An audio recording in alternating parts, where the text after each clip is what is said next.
Okay, please try to control your laughter. Hear me out on this one. Is your dog, is your cat going through a midlife crisis?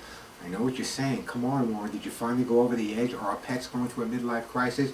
Hear me out carefully. First of all, let's take a look at when we first bring the pet into the house. Whether you bring a new puppy into the house, a new kitten into the house, or better yet, go out and adopt an older dog or a shelter dog and you bring them into the home. When you first get them into your house, and for the first year or so, you absolutely do everything for them. Whenever you go shopping, you're bringing them home a new toy, you're bringing them home a new treat. You're taking them all over the place. When you take them outside, the walks are 10, 15, 20, 25 minutes. You take them to grandma's house, you take them to your friend's house, you go hiking with them, you go to the beach, whatever. You really enjoy this dog or this cat thoroughly. And then 2, 3, 4 years down the road, what happens? You still love your dog or cat the same, I hope, but you get a little busy. The kids are off to soccer games, you're involved with a reading club. You still love your dog just as much, but does that 20-minute walk now become 10 minutes?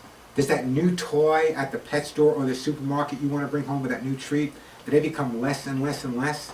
You say, oh, I don't have time to take you to grandma's house, or we don't have time to go on a hike or to the beach.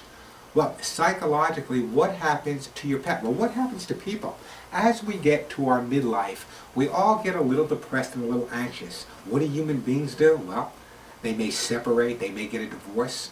I've known people that have dyed their hair 10 different colors, quit their job, find a new job, find a new sport to do, a new hobby to do. They get really depressed, but that's what happens when they go through a midlife crisis until they, I guess, find themselves. Well, how do we prevent a midlife crisis from your pet? Well, let's face it, and as I said, and this really does need repeating, I know you guys love your dogs and cats the same way. You're just not spending the quality of time that you did a couple of years back. And I understand that, but it's really not healthy because just like with people, when dogs and cats go through a midlife crisis, they can become depressed, they can become bored, they can start becoming overeaters or undereaters, they can stop caring about it, become really neurotic, really depressed, or even aggressive. So, just like with people when they're going through a midlife crisis, they change, and you need some change with your pet. So what do I recommend that you do? The first thing I recommend that you do is pick up a copy of How to Get Your Dog or How to Get Your Cat to Do What You Want. Both of these books, and they have entire chapters on whether your pet is going through a midlife crisis or not, and it really can make a difference in terms of you understanding. Now here's something I wrote in the book.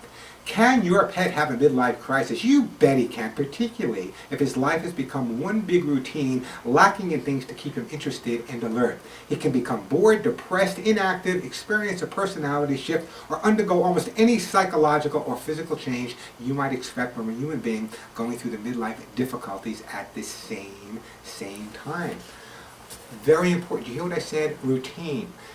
I know there are times in my life where I've gotten into routines. I've gotten up to do the radio show, or I've gotten up to go to the Today Show at 5 o'clock in the morning, or whatever I was doing. When you get into that routine, it becomes a routine, and you're excited, but you're not as excited as you were when you first started.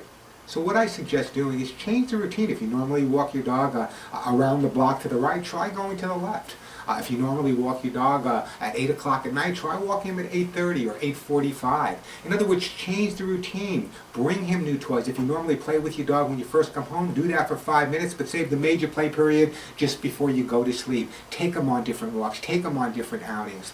There's nothing more important than keeping your dogs and your cats stimulated up here. Physically, you guys all take care of your pets. I hope you take them to the vet once or twice a year. They get their vaccinations, whatever they need.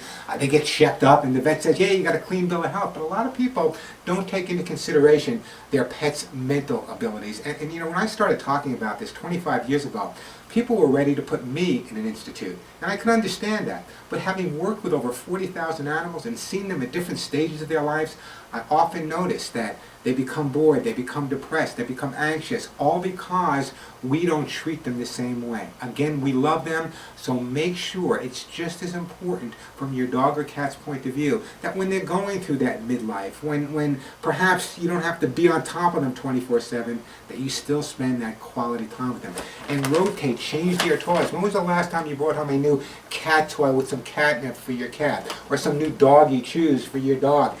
All the time. When they were puppies, they got it every day. Don't forget to bring them new treats. They appreciate it. So, I know, and a new bed, a new leash, a new collar. I often recommend that you do a makeover with your dog or your cat. Pick up a good shampoo. This is an all-natural, relaxing shampoo. What I want you to do is give that dog a makeover. Go get him a new sweater. Go get him a new coat. Go get him a new bowl. Get him a whole new bed, a whole new wardrobe. Does it really make a difference? Does the dog really care whether his new coat is blue or green? No. But you know what? He will, or she will, appreciate the fact that you took the time and got it for them. So, next time someone says to you, can a dog or cat go through a midlife crisis? You know they can, but it's up to you as a good pet guardian to make sure they get through that crisis in a positive way.